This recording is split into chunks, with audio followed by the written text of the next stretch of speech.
Hello, friends. This is Dave Hurwitz, executive editor at ClassicsToday.com, here with Mendelssohn, Essential Works for Beginners. And we have 1, 2, 3, 4, 5, 6, 7, 8, 9, 10 of them. That's a good chunk of Mendelssohn, I think. Now, Mendelssohn, it was one of the great musical geniuses. I mean, he was as much of a genius as Mozart was a genius. He was literally writing music in the womb. I say literally.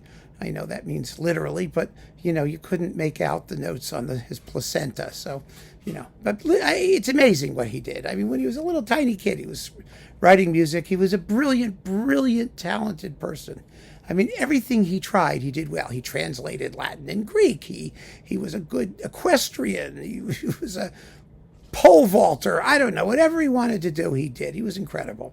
And he died very young. He burnt himself out at a fairly young age and left a heap load of music, much of which was unpublished because he was extremely self-critical.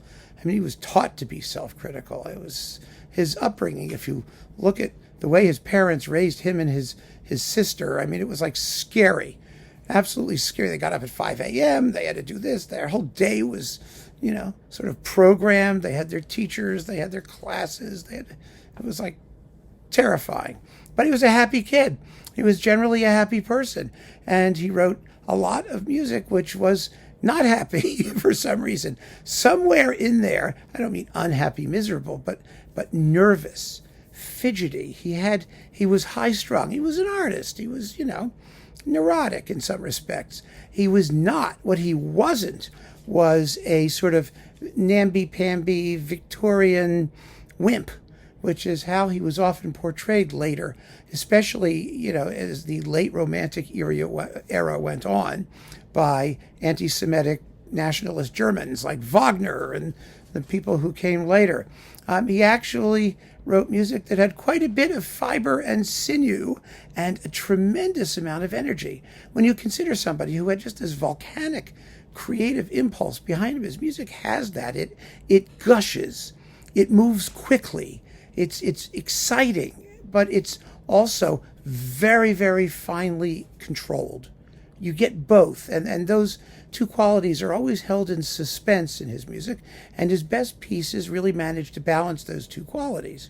That precision of technique and of form with spontaneity of expression and this emotional anxiety somehow that he wouldn't have enough time to say everything he wants to say.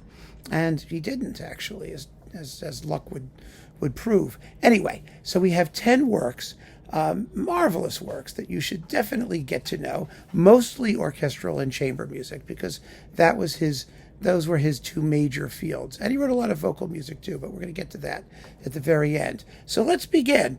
The overture and incidental music to Shakespeare's A Midsummer Night's Dream, widely regarded as the greatest score ever written to accompany a play. It's essentially film music.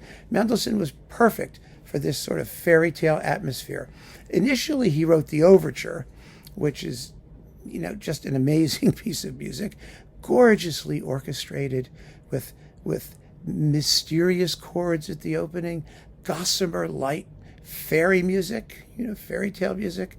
And all of the characters are beautifully delineated in the overture, if you know Shakespeare's A Midsummer Night's Dream. If not, you just listen to the overture and enjoy it, because it's just wonderful. Then, later, he was asked to write music to accompany actual performances of the play, in German, of course. But it was the same play, and he wrote the well-known incidental music. Incidental music just means accompanimental music, music to accompany action on stage, including the famous wedding march, the wedding march. That's part of the incidental music. So however you get it, usually if you buy the overture and incidental music on a disc or you download a collection of it, you'll get some vocal numbers as well, and a song or two, and then all of the instrumental entr'actes and excerpts and accompanimental stuff. It's delightful music, absolutely delightful, and a perfect introduction to Mendelssohn's world. Next, a chamber work, the Octet for strings, a completely unique piece of music. There had been nothing like it when Mendelssohn wrote it. people tend to class him as a conservative because he was educated to have great reverence for the previous history of music, which wasn't what people did back then, but he revered Bach and Haydn and Mozart and Beethoven and those composers, and his own style evolved naturally from those. So he wasn't radical in the sense of being, a revolutionary. He was, I wouldn't call him radical. He was inventive because he was inventive. It wasn't like he had an aesthetic premise that said he had to be. And the octet is a remarkable piece. It really is. It's essentially for 2-string quartets, which makes 8 strings, but he doesn't treat them as, for example, his colleague Spohr did. He wrote pieces that were called double quartets, where you have one quartet versus another quartet. Here in the octet, it's a genuine work for 8 solo strings with every possible combination and interaction between them. Really an amazing and brilliant piece of writing, almost orchestral in its textures, but also intimate, as a piece of chamber music should be. He was only about 18 when he wrote the octet, and it was immediately acclaimed as just an impenetrable masterpiece. Impenetrable? No, astonishing masterpiece. It's not impenetrable. It's very easy to listen to, actually. And the scherzo of the octet was orchestrated for larger orchestra and inserted into his first symphony to help make it more popular, because the octet was so popular. But now when we play his first symphony, we use the original third movement, which is also quite marvelous, actually. Anyway, so the octet for strings is a must if you're starting out with Mendelssohn, and you just let it happen. It's really an amazingly busy and fun piece to listen to. Then we have another overture, the overture to the Hebrides, Fingal's Cave. Mendelssohn, as a rich person, did the grand tour, where he went all over Europe and saw all this stuff. The grand tour is not what we usually think of it. It might have been now today with our own idea of tourism, where you went and stayed in first-class hotels and traveled, by luxury and all that. No.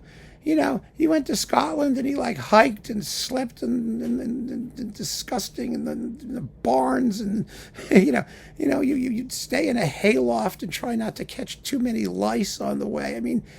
Travel in those days in the 1820s was a little bit more restrictive and challenging and dangerous, for sure. And he had a great time in Scotland, even though he probably almost died of pneumonia and whatnot.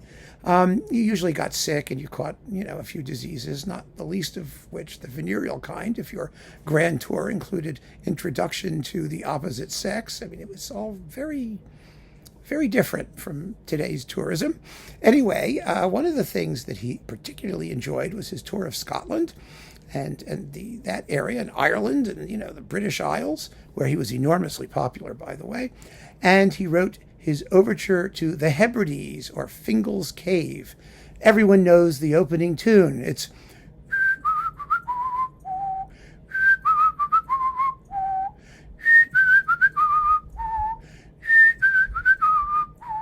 that's it, just that little motive. It supposedly came to him as he looked off the cliff and saw the sea whooshing in and out of the cave. It's a seascape. It's a landscape piece. Absolutely gorgeous, beautiful, fabulous music. And that tune, that haunting tune, which I first heard, it was like some sort of Warner Brothers Bugs Bunny-ish cartoon about Halloween, I remember. It had the Danse Macabre in it, the xylophone thing on the skeleton, from by Saint-Saëns. And also the Hebrides. These little classical pieces were used as incidental music in a lot of television, both cartoons and also TV shows in the 1940s and 50s, when TV was just getting started, and they had all these stock clips that they used in the same show, like The Lone Ranger used, I think, the Hebrides, and it also used the Weber's Der Freischütz Overture all the time, and bits of Wagner, and all these popular classics found their way into the public consciousness. And that's one way we first encountered Mendelssohn. So after that, we have the famous, uber famous Violin Concerto in E minor, He actually wrote another violin concerto. There are two of them, but this is the famous one. It's the one in E minor. It begins with that gorgeous ya da da da da da ya da da da da da da. I mean, it's so beautiful. In fact, all the tunes in it are beautiful. It's played absolutely continuously, just about all the way through, which is kind of nifty. And, well, at least the first two movements are continuous. And it's a radical new form of a concerto. You know, normally classical concertos from that period, the Haydn, Mozart, Beethoven period, begin with long orchestral introductions. You don't even know that there's a solo involved. And then eventually the solo comes in, and the solo and the orchestra gradually work out the terms of their cooperation by sharing and trading themes and whatnot. Mendelssohn dumped all that, and he just said, let's just start with the soloist and let the orchestra accompany the soloist the whole way through. And that's what he did. And it was a totally radical revision of concerto form. And this is still one of its most perfect examples. It's standard violin fare. Every violinist in the world plays it and records it and loves it, as well they should. And like everything Mendelssohn wrote, it's written with such precision as to just the technical balance between the violin and the orchestra and the way the parts are all worked out, but also precision in terms of its expression. I mean, the opening is allegro molto appassionato. It's passionate. The violin just sings and it just buries itself in your soul. It's just really cool. So the Violin Concerto is another one of those essential pieces that you have to know. And then Mendelssohn's most popular symphony, which is number 4, the Italian Symphony, which became unbelievably popular as the accompanimental film score to the movie Breaking Away, which you may not remember. I think it came out in the 70s at some point. But the opening of the Italian, da-da-dum, ba-da-dum, ba-da, da-da-dum, is extremely famous, as is the finale, which is a saltarello, an Italian dance, which is one of those sort of tarantella type things. It whirls around constantly. The Italian Symphony is actually a fascinating piece because it begins in the sunniest of A major keys. It's in A major, and it's just bright and brilliant and sunny. But it ends in a minor key, not a depressing minor key, but a ferocious minor key. It's the ferocity of that dance that's going that rhythm, just pumping away, and it's wonderfully evocative and fun and fresh and enjoyable. And it's only like 20 some odd minutes long, 25 minutes or so. It's just delightful from first note to last. So those are the first 5. 1, 2, 3. But yeah, we did the first 5 already. Now we've got some other things, some chamber music and piano music, which I think is worth hearing, which I think is really worth hearing. His Piano Trio number 1 in D minor. He wrote 2 of them. The first piano trio, if you have heard these other pieces, you should really be able to identify with his chamber music because you hear the same kind of intensity, the tendency towards quick tempos, that anxiety-filled, almost sort of hand-wringing, quasi-neurotic, palpitating minor key kind of anxiety that permeates his minor key writing. He wrote a tremendous amount of music in minor keys for someone who was happy. I mean, his name was Felix. Felix means happy. And largely he was. I mean, he was wealthy, he was pampered, he had quite the nice life. And history has never forgiven him for being wealthy and happy and having quite the nice life.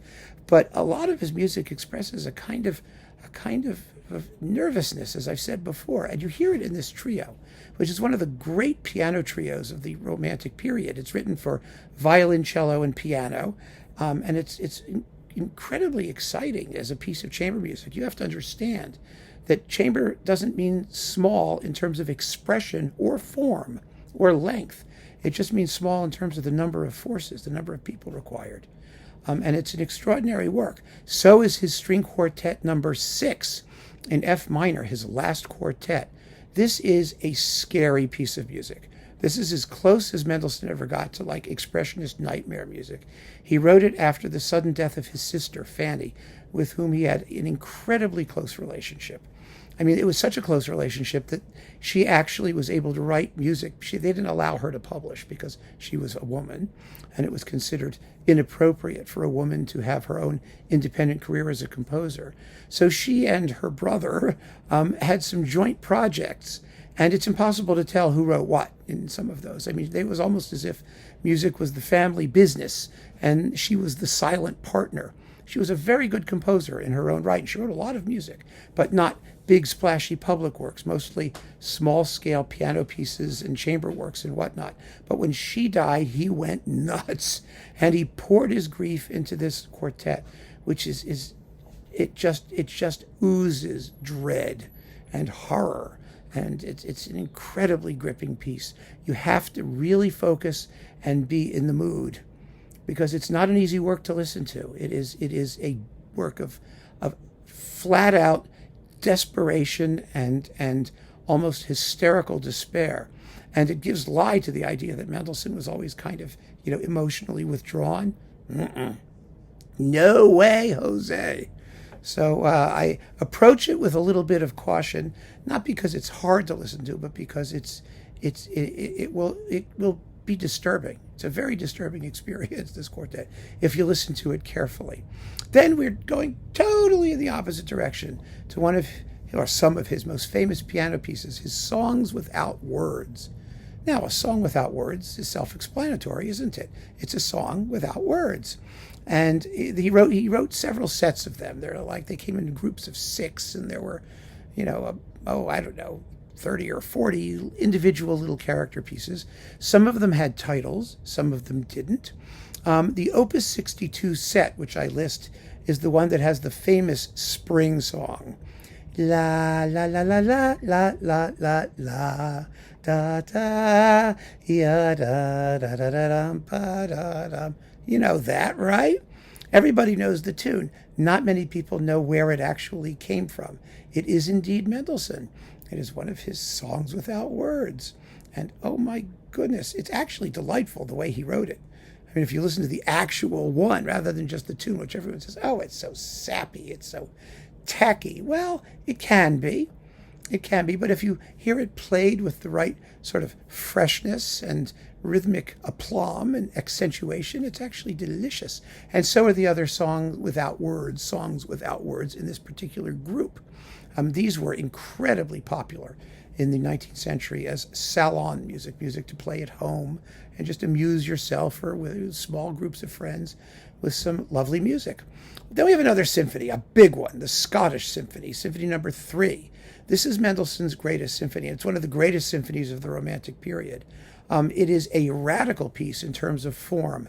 It uses a type of thematic transformation of the very opening melody. Do, do, do, do. I can't really do it. Do, do, do, do. It's beautiful. A beautiful theme. And you hear it in the introduction, and then the first theme of the quick part of the first movement, and then it becomes the tune of the second movement. Do do do do do do da da da da da da da da. You don't hear the slow movement, but it becomes the second theme in the finale, and it's transformed into a heroic march at the very end. This is the symphony that inspired works which we say are in cyclical form, where you have thematic transformation of a few motives that occur in most or all of the movements. And very few composers escaped its influence. Schumann was influenced by it hugely, in his Fourth Symphony particularly. And the Franck Symphony in D minor would not have been possible without Mendelssohn's Scottish Symphony. Tchaikovsky's Fifth, which has a motto theme just like the Mendelssohn. It ends with a triumphant march procession based on the motto theme, is a ripoff of Mendelssohn's Scottish Symphony. I mean, it's really an important piece for what came later, and it's a gorgeous, gorgeous work in its own right. Absolutely thrilling. And last, but certainly not least, oh no, we have his oratorio Elijah. Wonderful piece of music, which you can hear in English or in German. In the old days, if you had been born in the 19th century or the beginning of the 20th century, and we were talking about essential Mendelssohn, we would have started with Elijah, because going to see the local choral society do its annual crop of sacred oratorios would have been what you did with your life, especially if you lived in the UK. And Mendelssohn's Elijah was the only oratorio after Handel and Haydn's two oratorios, the Creation and the Seasons, particularly the Creation, to catch on as an unashamed, acclaimed masterpiece of the choral repertoire.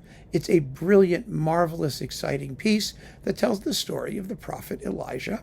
It has some really thrilling writing for the chorus when the Israelites are opposed to the worshippers of Baal or whoever the pagan is at the time, and miracles and things happen, like you get rain and stuff because there was a drought, and all kinds of things happen. And it's a beautiful work.